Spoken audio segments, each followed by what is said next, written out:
Welcome to Radha channel. ನೋಡಿ friends, ನಾನು ಇವತ್ತು ಬದನೆಕಾಯಿ ರೊಟ್ಟಿ ಮಾಡಿ ತೋರಿಸ್ತಾ ಇದ್ದೆ. ನಾನು ಇದರ ಹಿಂದೆ ಇದು ಸಂದು ಬಳ್ಳಿ ರೊಟ್ಟಿ ಮಾಡಿ ತೋರಿಸಿದೆ ಇಲ್ಲ ನೋಡಿ, ಅದರದ್ದು ಹಿಟ್ಟು ಉಳ್ದಿತ್ತು.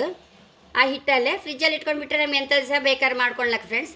ಆ ಹಿಟ್ಟು ಉಳ್ದಿತ್ತಲ್ಲ, ಅದಕ್ಕೀಗ ಇದರದ್ದು ನೋಡಿ ಎಲ್ಲ ಕತ್ತರಿಸಿ ಇಟ್ಕೊಂಡಿದೆ ಬದನೆಕಾಯಿ. ಇದರದ್ದು ರೊಟ್ಟಿ ಮಾಡಿ ತೋರಿಸ್ದೆ ನೋಡಿ ಫ್ರೆಂಡ್ಸ್. ನಾನು ಎಣ್ಣೆ ಮತ್ತು ಬೆಣ್ಣೆ ಯಾವಾಗಲೂ ಒಟ್ಟು ಮಾಡಿ ಇಟ್ಕೊಂತೀನಲ್ಲ, ಎಲ್ಲದಕ್ಕೂ ರೊಟ್ಟಿಗೆ, ಕ್ಯಾಬೇಜ್ ರೊಟ್ಟಿಗೆಲ್ಲ ಹಾಗೆ ಎಣ್ಣೆ ಬೆಣ್ಣೆ ಒಟ್ಟು ಮಾಡಿ ಇಟ್ಕೊಂಡೆ. ಇದನ್ನೀಗ ಕಲ್ಲಿಗೆ ಹಾಯ್ಕೊಂಬ. ಹೀಗೆ ಒಳ್ಳೆ ಪರಿಮಳ ಫ್ರೆಂಡ್ಸ್. ಈಗ ಎಣ್ಣೆ ಬೆಣ್ಣೆ ಒಟ್ಟು ಮಾಡಿ ಇಟ್ಕೊಂಡ್ರೆ ಹೀಗೆ ಎಣ್ಣೆಲಿ ಮುಳ್ಸೋದು, ಅಲ್ಲ ಹಿಟ್ಟಲ್ಲಿ ಮುಳ್ಸೋದು.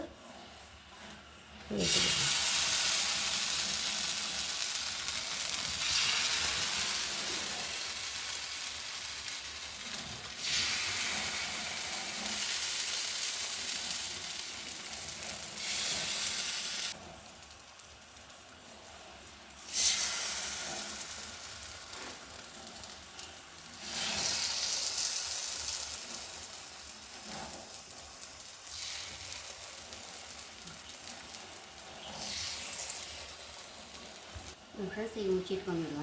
ಹಿಂದಿದೆ ಎಲ್ಲ ಒಂದು ಸಲಾಡಿ ಮೇಲೆ ಮಾಡ್ಕೊಂಬ.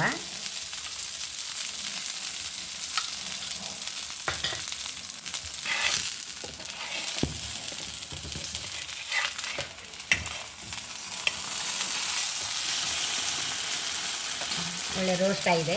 ಪುನಃ ಮುಚ್ಚಿಟ್ಕೊಂಬ. ಎರಡು ಬದಿ ಒಳ್ಳೆ ರೋಸ್ಟ್ ಆಯಿತು. ಒಂದು ಪ್ಲೇಟಿಗೆ ಹಾಕೊಂಬ. ಇದ್ದಾನೆ ಫ್ರೆಂಡ್ಸ್. ಹೈ ಕ್ಲಾಸ್ ಬದನೆಕಾಯಿ ರೊಟ್ಟಿ ರೆಡಿಯಾಗಿದೆ.